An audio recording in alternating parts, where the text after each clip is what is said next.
नमस्कार फ्रेंड, मैं जेपी राम और आज मैं लेकर के आया हूँ आपके बीच पर्सनल फाइनेंस।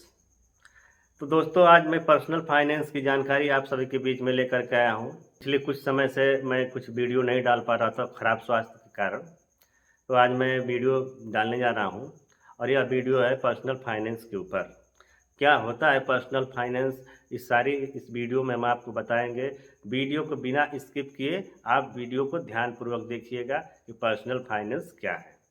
तो चलिए शुरू करते हैं वीडियो को शुरू करने से पहले मैं आप सभी से अनुरोध करूंगा कि जो लोग चैनल पर नए आए हैं वो चैनल को सब्सक्राइब कर लें और वीडियो को लाइक कर दें, हो सके तो शेयर कर दें।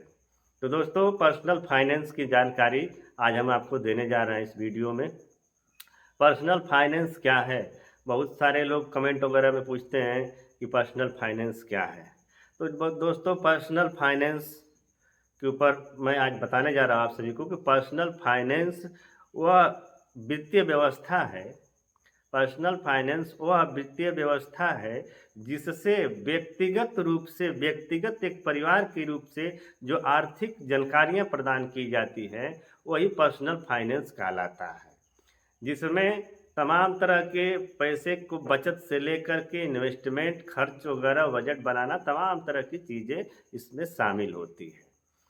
तो पर्सनल फाइनेंस, वो आप जान चुके हैं कि पर्सनल वित्तीय व्यवस्था है जो आपके निजी मामलों के कमाई धमाई से लेकर हर सारी जो आर्थिक गतिविधियां हैं उनके बारे में ही जो जानकारियां होती हैं वही पर्सनल फाइनेंस है। तो देखिए, पर्सनल फाइनेंस में सबसे पहला जो जानकारी है, वो आदमी सोचता है कि पैसे को किस तरह से कमाए। इनकम के सोर्स के बारे में सबसे पहले जानकारी होनी चाहिए। आदमी सोचता है कि पैसा आएगा कहाँ से। सबसे बड़ी समस्या इंसान के पास यदि कुछ है तो आज की डेट में सबसे बड़ी समस्या पैसे की समस्या है कि पैसा आएगा कैसे। तो मित्रों, पैसा आने के लिए और पैसे को कमाने के लिए या लाने के लिए कुछ व्यवस्थाएं हैं। जैसे कि आदमी हार्ड वर्क करता है, मेहनत या मजदूरी करता है या बिजनेस करता है, यही रास्ते हैं पैसे लाने के लिए। लेकिन पैसे लाना भी कठिन है और पैसे लाने के बाद पैसा को मैनेज करना भी कठिन है। ये सारी चीज़ें हैं। पैसे लाने के लिए तो मान लीजिए आप मजदूरी कर लिया आपने, पैसा कितना आता है आपको उतने में ही मैनेज करना पड़ता है। मैनेजमेंट जो होता है पैसे का, उसको आपको जानकारी में लेना चाहिए। तो पैसा कमाने के बाद आप जान गए कि आप रास्ते क्या हैं, जो कि मजदूरी कर लीजिए या जॉब है या बिजनेस है। यही तरीके हैं पैसे लाने के लिए, आप इसे जान गए।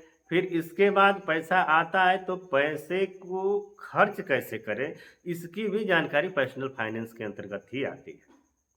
अब पैसा आ गया तो आप सोचे कि मान लीजिए आपने 500 रुपया कमाया, तो इसमें दिमाग में यह चीज़ रखना चाहिए कि 500 रुपया हमने कमाया तो हमको उसमें से बचत कितना करना है। तो जो बचत करने की जो आइडिया है वो पहले आपके दिमाग में होने चाहिए कि क्योंकि पैसा तो कमा रहे हैं, लेकिन पैसे को कंट्रोल करना भी आप ही की जिम्मेवारी बनती है। यही पर्सनल फाइनेंस के अंतर्गत ये बातें आती हैं कि पैसे को कंट्रोल कैसे करें। मान लीजिए आपने 500 रुपये कमाया, मजदूरी करके लाया या जॉब करके लाया, पर डे की बात मैं कर रहा हूँ। 500 रुपया लाया तो आपको सबसे पहले उसमें से कम 100 रुपये 100 रुपये आप निकाल करके एक साइड में रख दीजिए। क्योंकि साइड में आप रखने का मतलब कि आप उसे बचत में डाल रहे हैं। एक गोलक में डाल लीजिए या खाते में आप पर डे के हिसाब से पैसा बचा कर रखिए और महीने में आप खाते में डाल लीजिए। तो यह होती है तरीका। पैसा जब कमा करके आए तो आपको उसमें से बचत करना। बचा 400 रुपये ना, उसी 400 रुपये में आपको अपना गुजारा करना है। यदि आप पर डे कमाते हैं तो 100 रुपया आपने निकाला और 400 रुपया रखा, तो 400 रुपया में आप उसे मैनेज करते हैं अपने खर्चे के लिए। अब धीरे धीरे जब आप यह करना शुरू कर देंगे, यह जानकारी आपको हो गई है या यह काम आप करने में सफल रहेंगे, तो धीरे धीरे आप करके महीने का कुछ बचत करना शुरू कर देंगे। और जब महीने का बचत शुरू कर देंगे तो आप जो कि पैसे को मैनेज करने के लिए उसे इन्वेस्टमेंट पे लगाएँगे आप। इन्वेस्टमेंट पे आप उस पैसे को लगाएँगे, क्योंकि इन्वेस्टमेंट ही ऐसा चीज़ है कि पैसे को सीधे उसके काम पे लगाया जाता है। जैसे कहने का मतलब हमारा यह है कि आपने पैसे को कमा कर के लाया, एक-एक पैसा करके उसे आप जमा किया।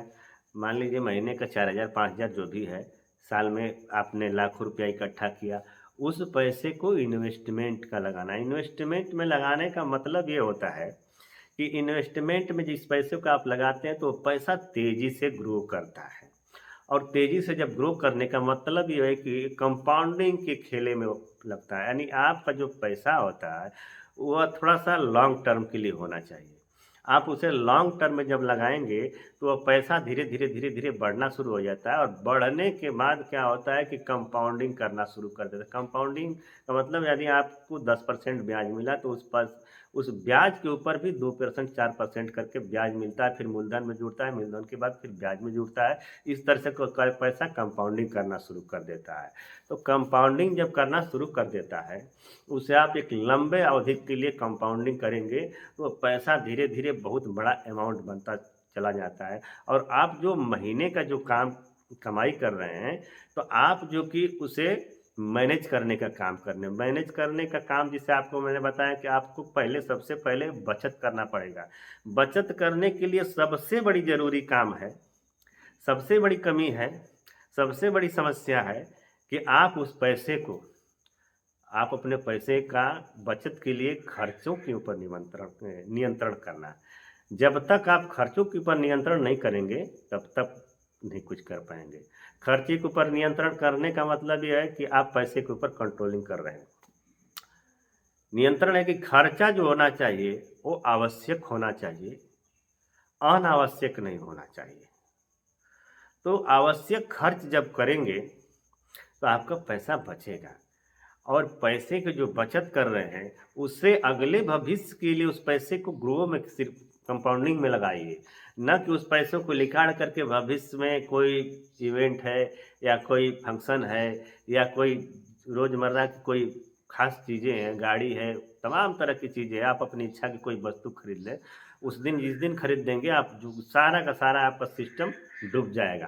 तो दोस्तों मैं यही सारी वीडियो इसमें अगर बताऊँगा इस पर्सनल फाइनेंस के ऊपर तो बहुत बड़ी वीडियो हो जाएँगी।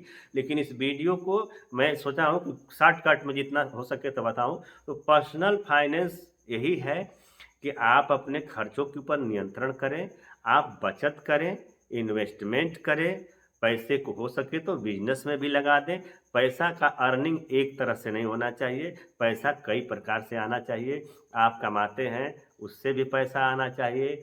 आप जो पैसे को इन्वेस्ट किए हैं, उससे भी पैसा आना चाहिए या बिज़नेस में आपने पैसा लगाया है, उधर से भी पैसा आना चाहिए। कम से कम इनकम के 3 से 4 स्रोत जब आपके पास बन जाएँगे, तब आप समझ लीजिए कि फाइनेंशियल फ्रीडम पाने की करीब हैं और आप भविष्य में फाइनेंशियल फ्रीडम आर्थिक आज़ादी आपको मिल सकती है। तो दोस्तों, मुझे पर्सनल फाइनेंस पे वीडियो बनाने का मात्र मकसद ये था कि आपको फाइनेंशियल आज़ादी मिले और फाइनेंशियल आज़ादी ही असली आज़ादी है, क्योंकि जब तक आदमी फाइनेंशियल रूप से कमज़ोर रहेगा, तब तक कभी वो आज़ाद नहीं रहेगा। वो दब्बू टाइप का रहेगा, किसी के सामने बोलने में भी डरेगा और हर तरह से डर उसके अंदर रहेगी। और जब फाइनेंशियल फ्रीडम उसके पास रहेगा, तो आदमी अकड़ करके बोलेगा और दावे के साथ बोलेगा और उसके लोग अकेले नहीं, यदि वो बोलेगा तो उसके साथ 10 लोग बोलेंगे। यही सबसे बड़ा कारण है, क्योंकि पैसा है तो सब कुछ है, पैसा नहीं है तो कुछ भी नहीं है। इस दुनिया में पैसे का बोलबाला है। तो दोस्तों, मैं यही सब जानकारी आपको देने का जितना भी प्रयास कर रहा हूँ, मैं सोचता हूँ कि अगर मेरा भाई कोई भी सफल हो जाता है, तो यह मेरा प्रयास सफल होगा। इसी के साथ नमस्कार।